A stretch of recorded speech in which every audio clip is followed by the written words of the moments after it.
Saudi আরবের রাজধানী রিয়াদ থেকে অন্তর নামের একটি ছেলেকে অপহরণ করেছে অপহরণকারীরা। শুধু তাই নয়, অপহরণের পর অন্তরের পরিবার থেকে 5 লাখ টাকা দাবি করেছে এই অপহরণকারীরা। অন্তরের বাড়ি নোয়াখালী জেলায়।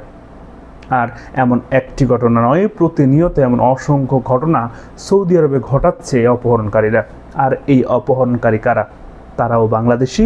তারা বাংলাদেশি হয়ে অন্য বাংলাদেশিদের অপহরণ করে, কখনো কখনো শারীরিক মানসিক নির্যাতন করে, মুক্তিপণ আদায় করে। এমনও ঘটনা ঘটেছে এই অপহরণকারীদের হাতে অন্য বাংলাদেশি ভাইয়ের জীবনও চলে গেছে। অথচ প্রবাসের মাটিতে একজন বাংলাদেশি ভাই অপর ভাইয়ের দিকে হাত বাড়ানোর কথা, তাদের বিপদে আপদে সুযোগে সময় অসময়ে পাশে থাকার কথা। অথচ এই বাংলাদেশিদের কারণেই, অপহরণ করার কারণে অন্য প্রবাসী বাংলাদেশিরা ভিক্টিমাইজড হচ্ছে।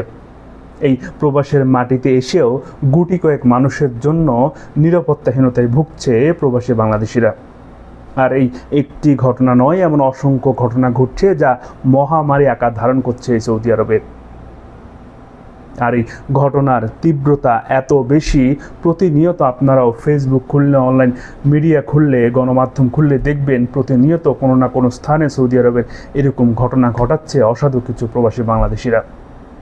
তবে দুঃখের বিষয় হলো, সত্যি এই বিষয়েও এখন পর্যন্ত আমাদের দেশের অথরিটি, কর্তৃপক্ষ, সরকার কেউই কোনো পদক্ষেপ নেয়নি। হয়তো অনেকের মনে প্রশ্ন জাগবে যে বাংলাদেশের কর্তৃপক্ষ কিভাবে দেশে বসে এদেশের এই অপরাধী চক্রকে ধরতে পারে, কিংবা কিভাবে প্রবাসী বাংলাদেশিদের সহযোগিতা এগিয়ে আসতে পারে। অবশ্যই তারা আসতে পারে যদি এই অপহরণকারী যারা ইতিমধ্যেই রিভিল হয়েছে, যারা ইতিমধ্যেই ধরা খেয়েছে, বা যাদের ফেস ইতিমধ্যে সবাই চিনেছে, তাদেরকে চিহ্নিত করে তাদের পরিবারকে যদি এর জন্য জবাবদিহিতার আওতায় আনা যায়, অথবা এই অপরাধীদেরকে দেশে নিয়ে যদি বিচারের আওতায় আনা যায়, তাহলে অনেকাংশে এই অপরাধ কমে যেতে পারে। এক্ষেত্রে সৌদি আরবে থাকা বাংলাদেশ এম্বাসিও গুরুত্বপূর্ণ ভূমিকা রাখতে পারে।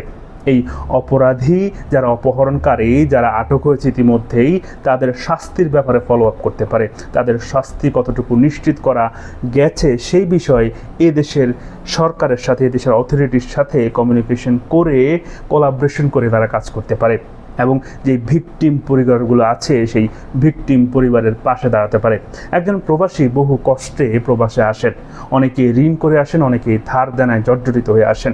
সেই মুহূর্তে যদি কোনো সাধারণ প্রবাসীকে এরকম অপহরণকারীরা ধরে নিয়ে মুক্তিপণ দাবি করে, তাহলে ওই প্রবাসীর পরিবার ওই টাকা কোত্থেকে বা ম্যানেজ করবে? এবং মুক্তিপণ দেওয়া এবং নেওয়াকে ট্রেস করে যদি সে অপহরণকারীগুলোকে ধরতে এদেশের সরকারকে সহযোগিতা করে, কিংবা এদেশের সরকারের সাথে, এদেশের অথরিটির সাথে তারা কমিউনিকেশন, কোলাবরেশন করে কাজ করে, তাহলে আমার বিশ্বাস অনেকাংশেই এই অপরাধ এদেশ থেকে কমে যাবে।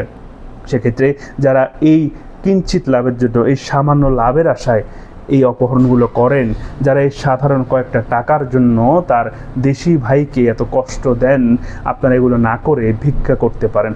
ভিক্ষাটাও আপনাদের জন্য আরও সম্মানের। আপনারা হয়তো একবার লাভবান হন, দুইবার লাভবান হন, তৃতীয়বার কিন্তু আপনারা ধরা পড়েই যান। সেক্ষেত্রে আপনাদের ইহকাল এবং পরকালে তো আপনারা এই মানুষের যেই বদদোয়াগুলো নিয়েছেন, সেগুলোর জন্য জবাবদিহিতা করতে হবে।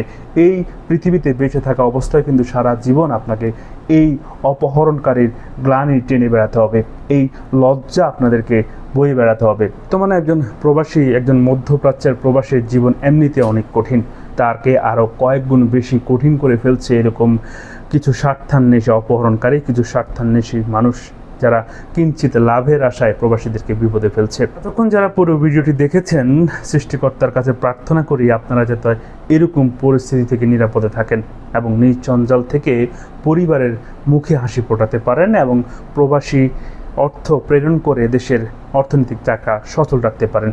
সেই শুভকামনায় আজকের মতো বিদায়।